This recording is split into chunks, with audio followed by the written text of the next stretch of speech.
Hey everyone, I'm Lou Perez, your host of the Builder Upper Show, a podcast where we talk about everything in construction and trades. Now let's get into it.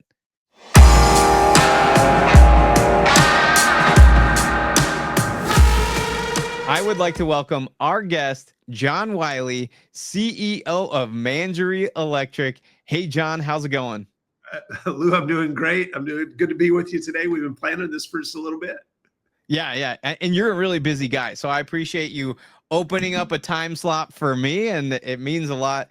And I know a lot of the listeners today are just going to want us to jump right in and hear from you, John. So why don't you go ahead and expand? When did you get into construction? I got into construction probably at the age of 16 or 17. I grew up in the Phoenix area and could work construction, in the summers. Learning the trades, doing, apartment buildings, laying carpet, setting tile, cleaning floors, whatever I could do to earn money, because I figured out I could make more in construction than I could bagging groceries, which was the first start. And I went, wait a minute, I can make more money over there. That's how I got started. It's been a career ever since. Oh, amazing. And then, going down that path, what experiences did you have? Do you feel like that really set you up for where you're at today? I guess, like, what are you doing today? And, what does that journey look like? Yeah. So, what set me up for success is my dad, who raised me, taught me how to swing an axe in the backyard. Grew up, before we moved to Phoenix, we were in Anaheim, California. We had a couple of old orange trees in the backyard, and he took me out there and taught me the art of swinging an axe. I had blisters. He taught me work. I love that. And taught me how to swing it, and let me struggle for a while. Well, that set me up for construction, because it's hard, can be hard work. You have to endure, but if you learn the tips and tricks, like he taught me the art of swinging the axe, what was hard became much easier, and the tools started doing the work. So as in construction, as we know, anything's easy with the right tool.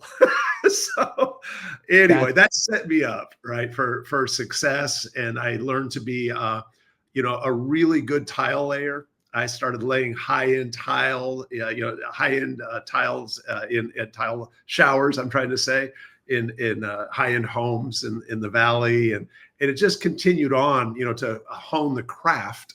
And then as I got into my my 30s and 40s, I started acquiring single-family residences for my dad's retirement fund. He had seen his portfolio crash, his retirement portfolio. He's an architect, crash in the 08-09 correction.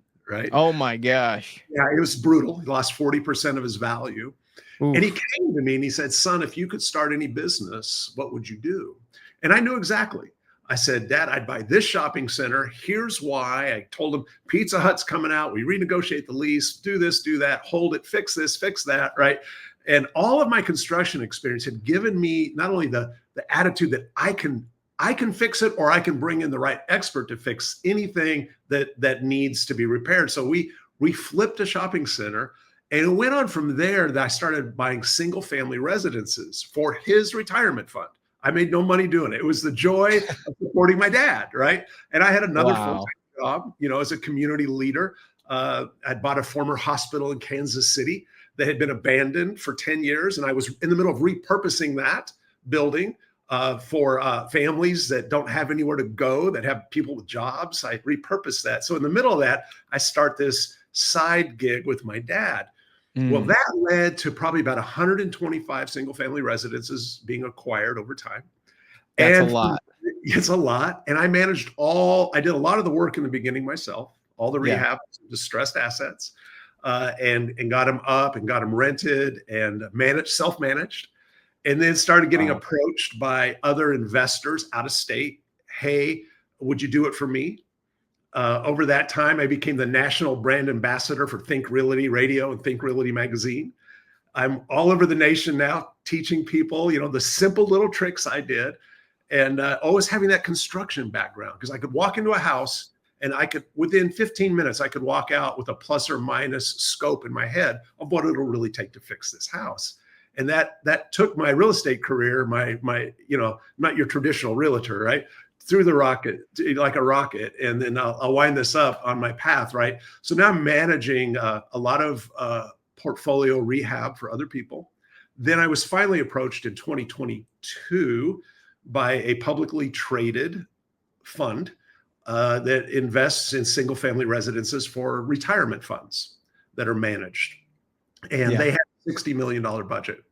And so I stood up a company to acquire those homes and manage all the rehab in 2 states. I think we did 176 homes in 10 months, purchased and rehabbed. Wow. And that was then, and now I've gone on to do other things as well. I'll take a breath.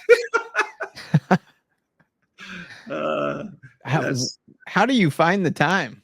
Oh, life is fun, right? I get up. I all my life I've always woken up at like 3 in the morning, 4 in the morning, all my life. Just I'm an early riser, and I still am today. I just, what I do, I love. It's not. I have the privilege of getting to do every day what I love to do. Build teams, start companies, and go from there. And today, while I'm not, I'm still in construction, but I never thought I would be in the place that I'm in. It's a unique journey, right? That tailor made to my personality and my own desires. I like people, right? Most of the time, we all get to a point where like, I'm done. I don't want to talk to anyone. But generally speaking, I like being around people. I like building teams. I like to see like people that work hard and create that team environment. So as I did that large home project I told you about, right? We bought all those homes for this publicly traded company. Yeah. This last interest rate where the rates shot up, right? A couple of years ago. Yeah. All my clients dried up and stopped buying, which I knew would happen eventually. It happens in real estate. Yeah. So no houses to rehab, nothing to buy. All the customers went away, had to lay off the whole team. And then I got approached by somebody I'd met when I was brand ambassador at Think Realty. My business partner today, Abhi Golhar, approached me and said, "Hey, would you come join Meridian 84? It's a private equity firm. And we want you to be the chief of strategy."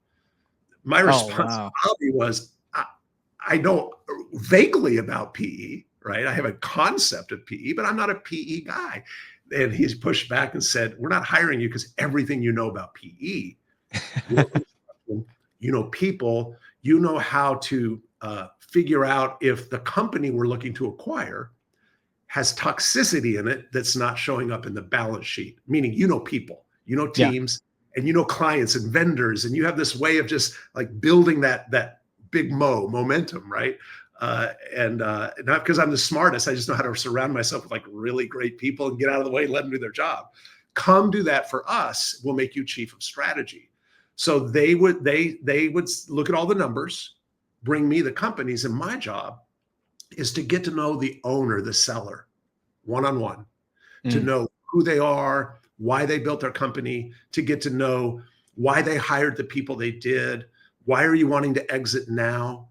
And for the sellers in construction of companies that I just feel that affinity toward, like these are hardworking people that have, we acquired a company in Galesburg, Illinois, right? 40-year-old company started by one man, 13 employees, average tenure north of 10 years, right there. And we bought that company, but getting to know those sellers and then inviting them onto our cap table to be what I call wisdom at the table as we take over to grow the company. And I'm proud to say, like that company in particular, it's 2 years later, not one employee left disgruntled or because we bought the company, because we don't come in to fix it. It's already running. We come in to help scale it and grow it.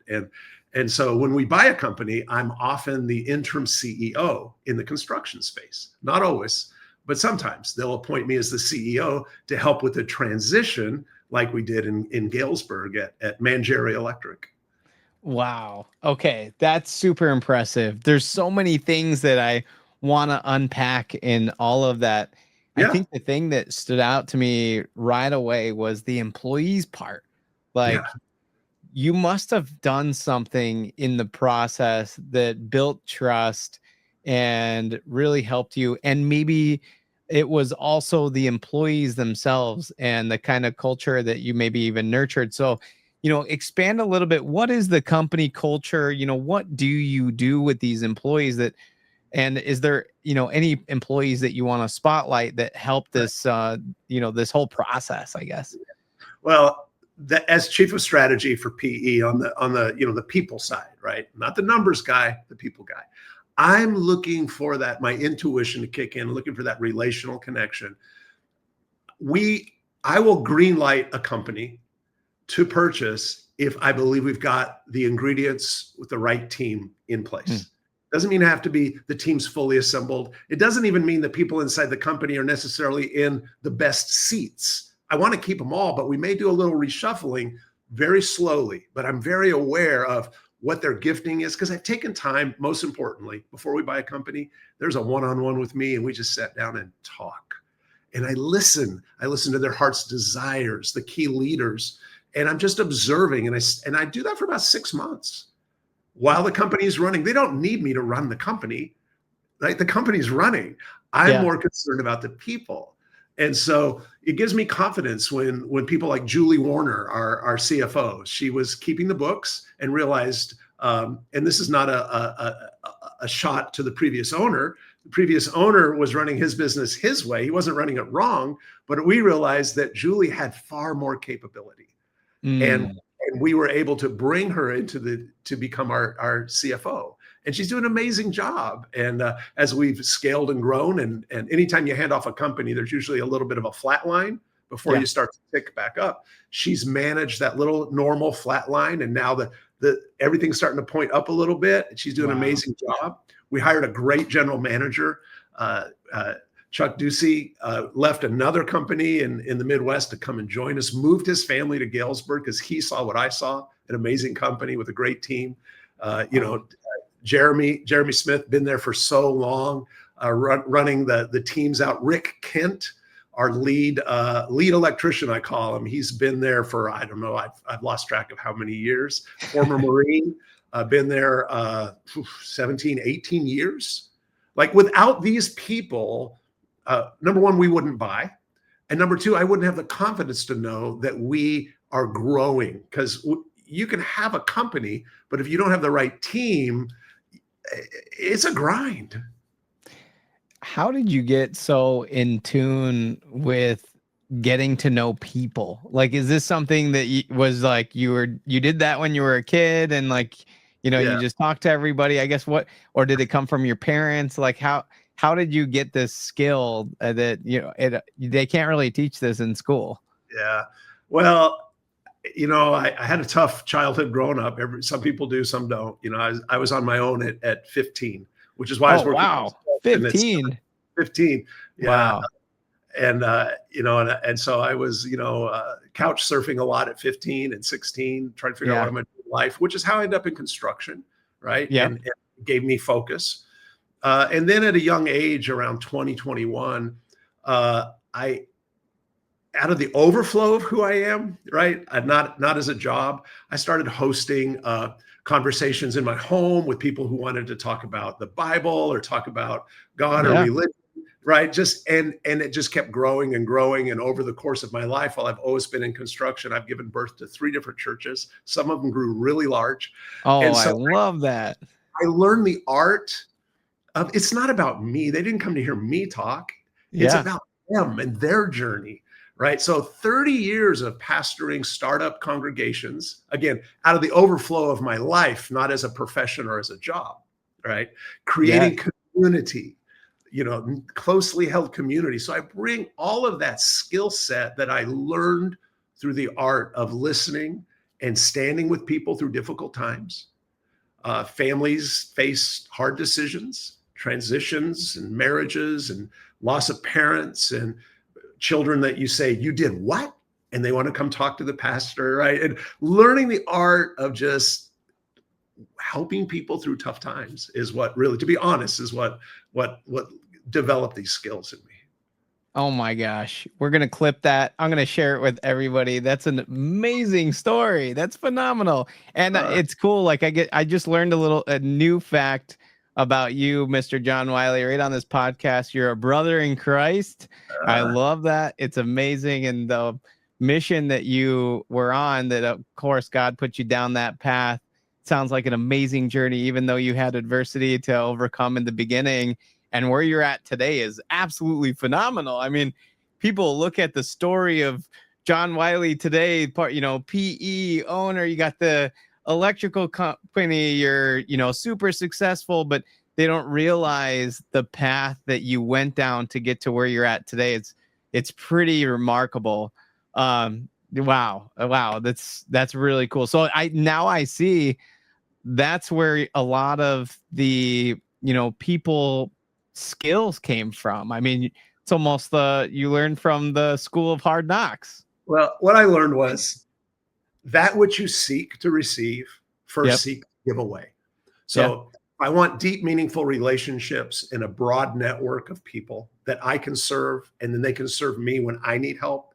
Yeah. So the principle goes like this: if you want friends, deep connections, seek first to be that person to others. And so that's the underlying thing, right? You want to be known as a hard worker, work hard.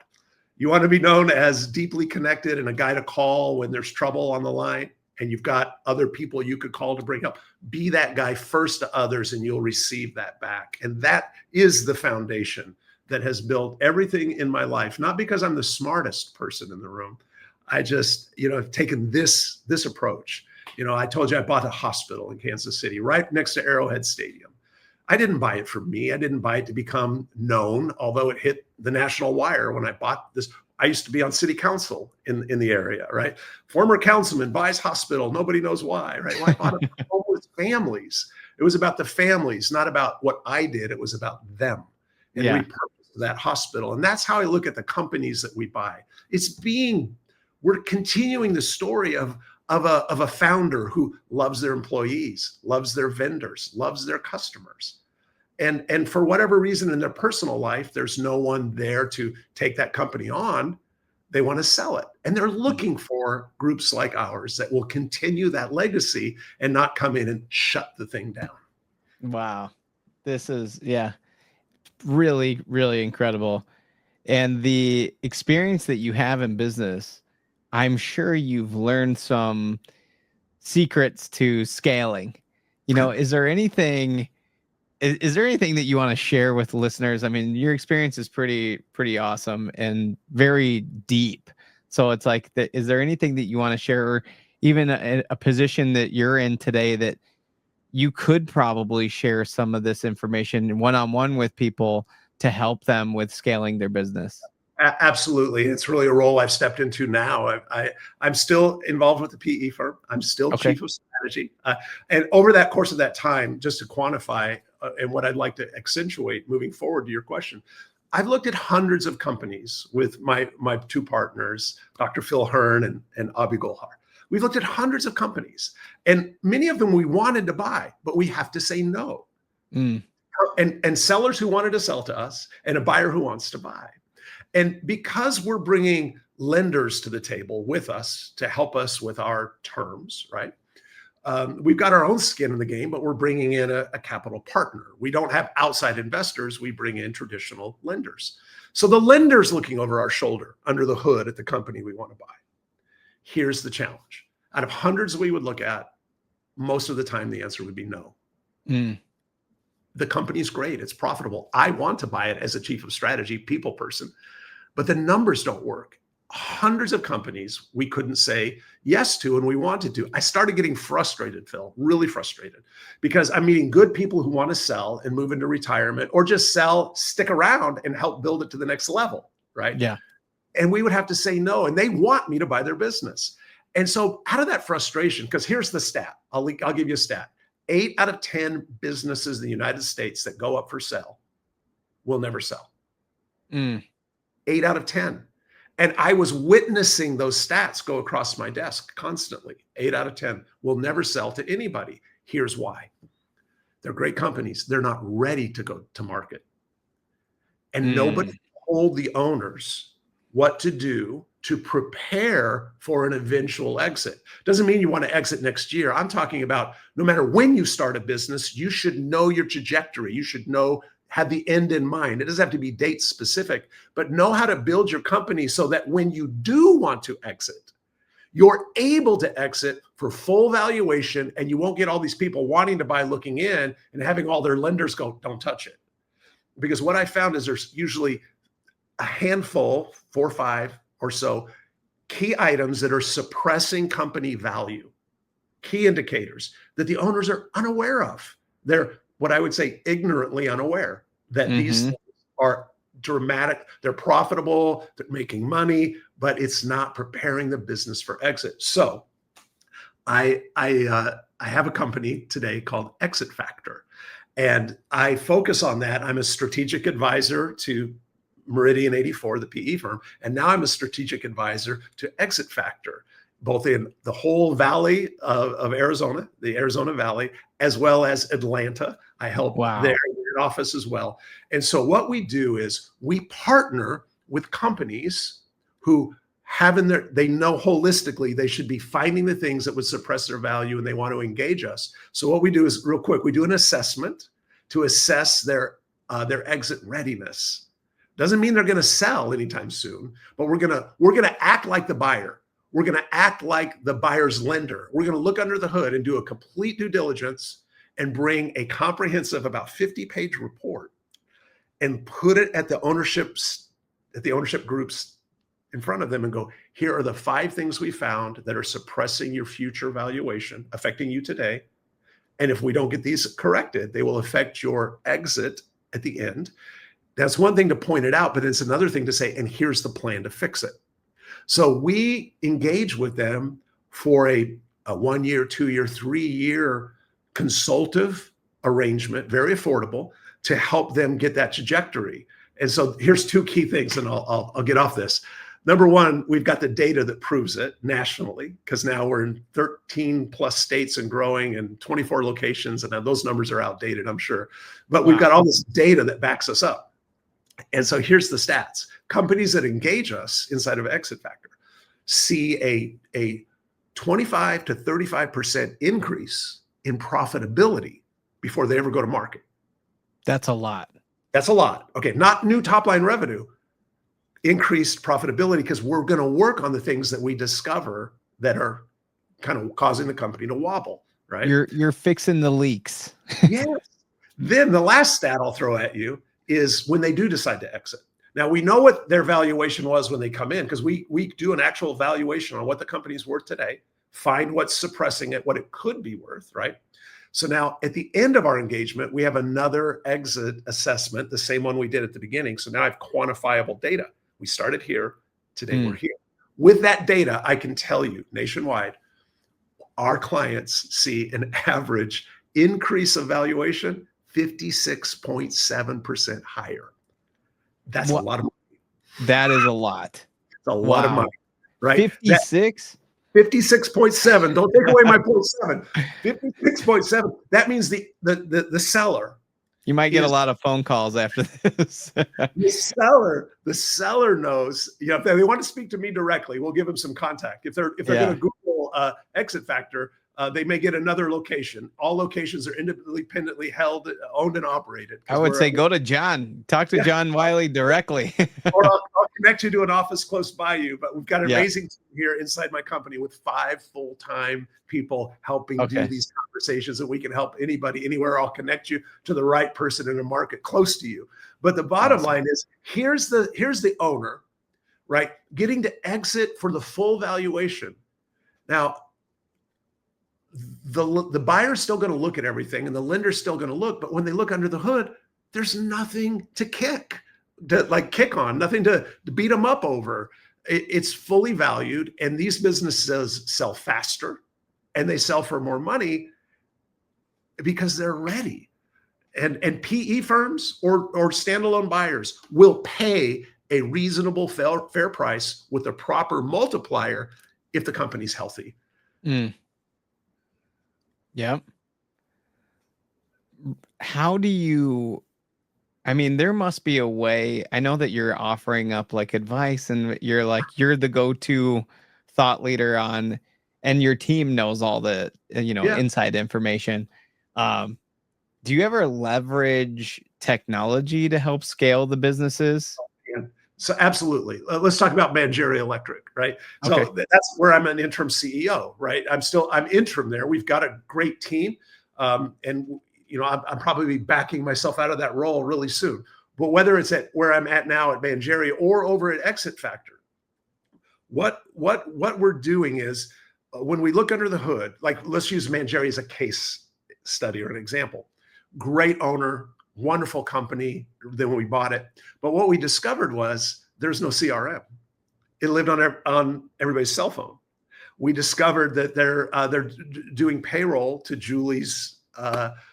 Shout out to Julie, Warner. She was doing payroll by hand when we bought the company 2 years ago. Right.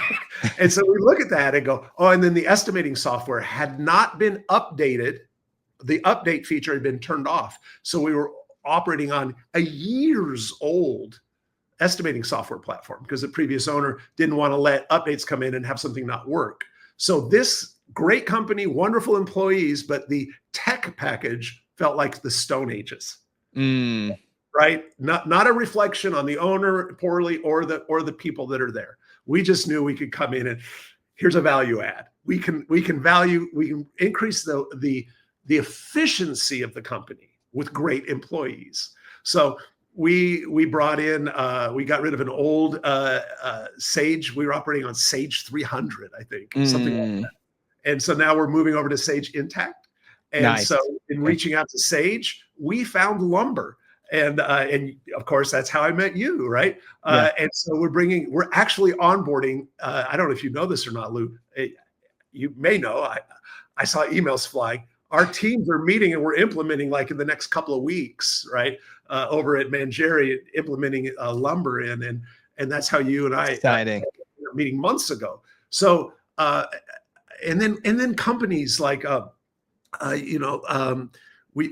companies like the Association of Builders and Contractors, ABC, yeah, ABC Illinois. We love them. Like it's leveraging relationships, right, and technology. Because if all you've got is tech without great team and team members and outside experts, you've got tech. Well, good for you. It's the people that make the tech work, right? So we lean into our relationship with ABC of Illinois. And they've got a big network behind them. So Julie and Chuck and all the team have great relationships with Alicia at ABC, and they're an indispensable help. And that's actually how I found lumber, was through ABC Illinois. So we can't do it without those kinds of partners we value so much. ABC is so important for contractors, especially the non-union contractors looking to even be competitive, right? Like you have that edge and you're talking to experts. I know Alicia and their team are phenomenal. We're going to actually be hosting a construction owners summit with their team. So Construction Owners Summit, Illinois. It's at Weston Chicago Northwest in Itasca, Illinois on November 6th. It's from 8 to 7 p.m. And we're inviting all members of ABC Illinois to come out. It'll be an annual membership meeting, but also for new contractors in the space where they're trying to do, basically what you've done, John. You're growing these businesses, you're helping them scale, you know all the secrets, and they get to meet people like you at this event where they're going to get insights on what they could do to better their own company. So the construction owners coming together, and it doesn't have to be if it's just leadership or you have people, just operations people that need to be involved with other contractors to get ideas. This is the place to go. They're all talking about topics, but Alicia is a powerhouse within Associated Builders and Contractors. I know that. I think they even talk about her nationwide. That's how big she is. So it's pretty phenomenal.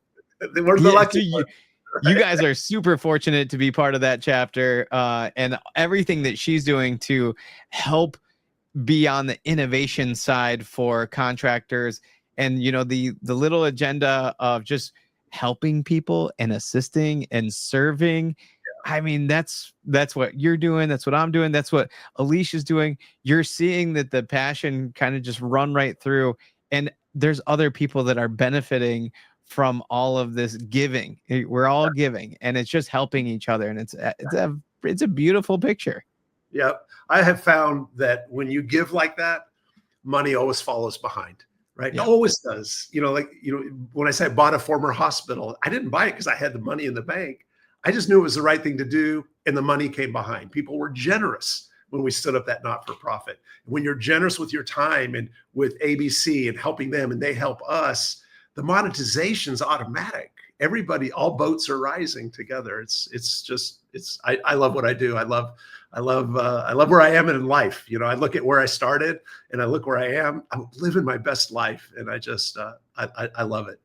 That's fantastic. Hey, if somebody wants to reach out to you, John, is there an easy way for them to get a hold of you? Should they look something up? Like, what's your direct line of contact? Well, we go two ways. If they're on LinkedIn, not a ton of people in construction are on LinkedIn, right? But if you're on LinkedIn, you need to use my middle name to find me more easily. Just go to LinkedIn. You can search John Franklin Wiley. Put the Franklin in there. That'll pretty well narrow it down. And so you'll find me there. Or they can email me directly. I'm chief of strategy at the PE firm and over at Exit Factor. Probably Exit Factor would be the easiest one because I could hand them off to other people more readily. So if they wanted to reach me there, they could reach me at john.wiley, W-I-L-E-Y. So john.wiley, so common spelling, John.wiley, W-I-L-E-Y, at exitfactor.com. And that will get them to my inbox if they want to schedule a 15-minute Zoom call, just a chit chat. I'm a referral machine. I will get them where they need to be, whether I get monetized out of it or not, because when you do the right thing, what you seek to receive, first seek to give away. So help me give more away. Reach out. That's amazing. Amazing. Before we wrap up, do you have any advice for new construction owners that you'd like to share with our listeners? Oh, do I? Yes, I do. It's really key. Listen, in grade school, we all learn this lesson and we forget it. And so in grade school, they'll teach us everybody should know where the exit is. Correct? Yeah. Right? One of those lessons you learn around in kindergarten, first grade, right? Yeah. If your parents haven't taught you, no matter what building you're in, you should know they start teaching you in kindergarten, first grade. Know the exit. Have a plan. Right? You're not leaving yet, but you'll want to leave. And if there's a need to leave quickly, you need to know how to get out. My advice to new business owners in construction or really any vertical, start your business with the exit already in mind. Be specific. That doesn't mean you need to know the exact date and the time and all of that. You don't know, but be ready to be exiting at any time. Listen, life happens.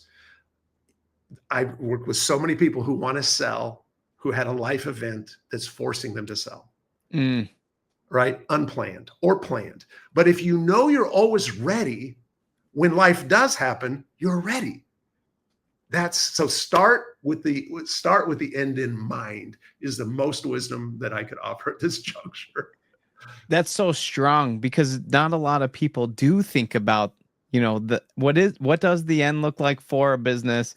Is this going to last forever? Am I going to pass it on to, the next generation? Even if you do pass it on, you still want to have that exit readiness in place because then you're setting them up for success, showing them that they have a successful business, and it's easier to even pass down when it's more modernized with the latest technology or just the updated facelift on the website.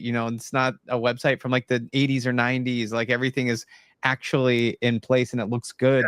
So that is strong advice. I really appreciate that. And hey, listen, thank you for being a guest on the show. Please, everyone, like, subscribe, comment, and share the Builder Upper Show with anyone in the construction industry. And we will see you next time. Thank you, John. Take care.